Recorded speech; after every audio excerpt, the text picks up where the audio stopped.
ആണവോർജ്ജത്തിൽ പ്രവർത്തിക്കുന്ന മൂന്നാമത്തെ മുങ്ങിക്കപ്പലിൽ കമ്മീഷൻ ചെയ്യാനൊരുങ്ങി ഭാരതം. INS അരിധമൻ അടുത്ത വർഷം കമ്മീഷൻ ചെയ്തേക്കുമെന്ന് സൂചന. ദീർഘദൂര ബാലിസ്റ്റിക് മിസൈലുകൾ വഹിക്കാൻ ശേഷിയുള്ള മുങ്ങിക്കപ്പലാണ് കമ്മീഷൻ ചെയ്യാൻ തയ്യാറാകുന്നത്.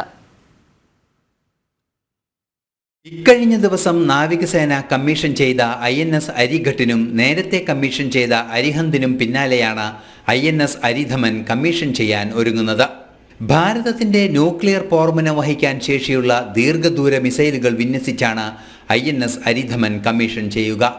750 കിലോമീറ്റർ റേഞ്ചുള്ള K-15 മിസൈലുകളാണ് INS അരിഹിന്ദിലെങ്കിൽ 3000 കിലോമീറ്റർ പരിധിയുള്ള K-4 മിസൈലുകളാണ് അരിഘട്ടിൽ വിന്യസിച്ചത്. എങ്കിലും വൻതോതിൽ ഭാരം വഹിക്കാൻ പുതിയ മുങ്ങിക്കപ്പലിന് ആകും.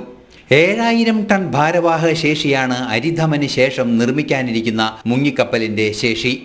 അടുത്ത വർഷം ആദ്യത്തോടെ അരിധമൻ കപ്പൽ കമ്മീഷൻ ചെയ്യുമെന്നാണ് ലഭ്യമാകുന്ന സൂചനകൾ. ഇന്ത്യ ചൈന അതിർത്തി പ്രശ്നങ്ങൾ രൂക്ഷമായതോടെ പുതിയ 3 മുങ്ങിക്കപ്പലുകളും നിർണായക പ്രതിരോധ ദൗത്യമായിരിക്കും നിർവഹിക്കുക. 90,000 കോടി രൂപയുടെ പദ്ധതിയാണ് 4 സബ്മറൈൻ നിർമ്മാണത്തിനായി തയ്യാറാക്കിയിരിക്കുന്നത്. ന്യൂസ് ഡെസ്ക്, ജനം.